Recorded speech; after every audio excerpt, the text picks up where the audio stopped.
मार्च पे, और कैसी रही पहली रात? क्या सरकार की तरफ से कोई कोशिश की गई आपसे बातचीत करने की?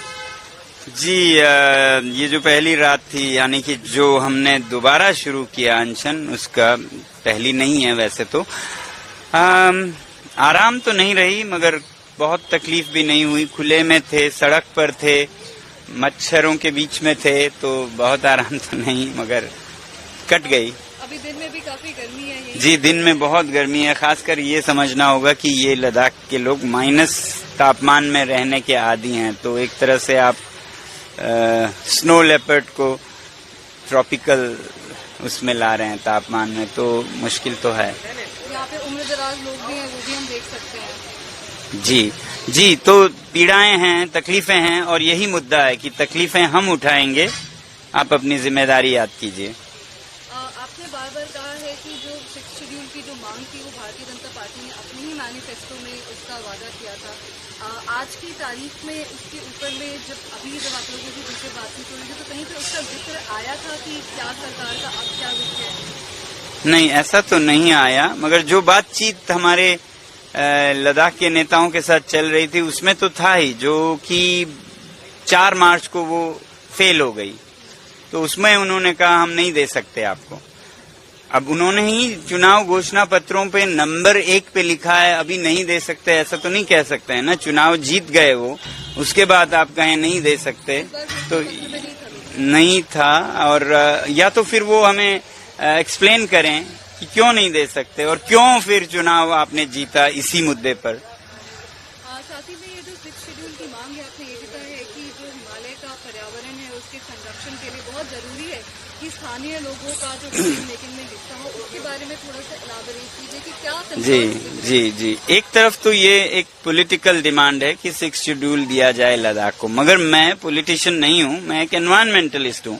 एनवायरमेंटलिस्ट के नाते मैंने हमेशा यही समझा है, पिछले 35 सालों से मैं काम कर रहा हूँ एनवायरनमेंट पे ही।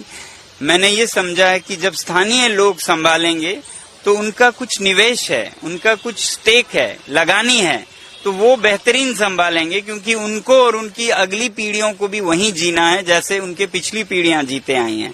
तो वो कभी ऐसा बुरा नहीं करेंगे जहां उन्होंने जीना है। वो ना करके आप किसी अफसर के हवाले कर दें, एलजी के हवाले कर दें या कंपनी के हवाले कर दें, वो तो 2-3 साल के लिए पैराशूट से उतरेंगे, 2 साल सीखने में लगाएंगे, तीसरा साल जाने में लगाएंगे, गलतियां कर जाएंगे या फिर बेच खरीद फरोख्त करके चले जाएंगे, तो उनकी कोई लगानी नहीं है। तो इसलिए ये तरीका अच्छा नहीं है। जैसे सारे भारत में लोग खुद संभालते हैं अपने चुने हुए प्रतिनिधियों द्वारा, वैसा ही लद्दाख में भी होना चाहिए। यही है 6वां शेड्यूल, यही है बहाली लोकतंत्र की लद्दाख में। खास करके एक जियोथर्मल प्रोजेक्ट का प्लान है और एक सोलर प्रोजेक्ट का प्लान है, जिसपे कि काफी वहाँ पे लोगों में कंसर्न्स नजर आए। जी। तो क्या वजह है कि वहाँ पे स्थानीय लोग इसका विरोध कर रहे हैं? क्योंकि उनसे पूछा नहीं गया है और गलत जगहों पे गलत तरीकों से लगा रहे हैं, जिससे कि फायदे कम नुकसान ज्यादा होंगे। फायदे होंगे तो शायद दिल्ली और चंडीगढ़ में होंगे बिजली का, मगर लद्दाख के जो हजारों साल से रहने वाले एक सभ्यता है वो लुप्त हो जाएगी। जो चांगपा समुदाय है, जो पश्मीना दुनिया के सबसे कीमती रेशा पैदा करते हैं, वो गायब हो जाएंगे इस दुनिया से। तो ये सब देखने के लिए उनसे तो पूछना चाहिए कम से कम, हमें देश के लिए बिजली चाहिए, कैसे लगाएं। तो शायद वो ऐसे तरीके वो बताते हैं हमें 5 तरीके, जिससे कि उनको कोई नुकसान नहीं होगी, देश को फायदा होगा। ऐसा ना पूछ के उनको दरकिनार हटाकर आप लगा दें, तो ये तो न लोकतंत्र है न सभ्य तरीका है। जब 370 हटी थी उस समय लेह में लोग खुश थे 5 साल में, लेकिन बहुत सारे वहाँ पे प्रोटेस्ट हुए हैं। आप भी वहाँ पे फास्ट पे बैठे थे, अब आप लोगों को पूरा एक मार्च लेकर के यहाँ पे आना पड़ा है। तो क्या मेनली क्या परेशानियां हैं जो आपने पिछले 5 सालों में देखी हैं, जिसकी वजह से आज ये 5 साल पहले तो हमें उम्मीद थी कि हमारे लेजिस्लेटिव असेंबली होगी यूटी में।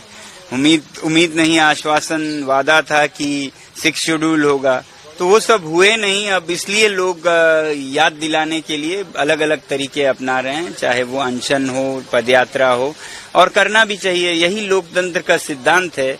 जब कुछ नहीं हो तो लोग आवाज उठाएं, मिलने आए। हम मिलने भी आए, आवाज भी उठाए, खुद पे पीड़ा भी सही है।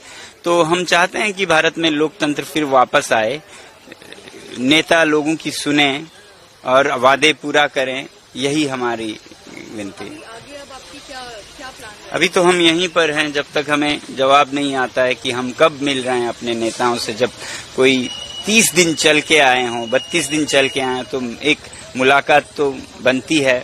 और फिर हम ऐसे ही कुछ मांगने नहीं आए हैं, ऐसे वचन जिन पर चुनाव जीते गए उसके बारे में याद दिलाने आए हैं। धन्यवाद।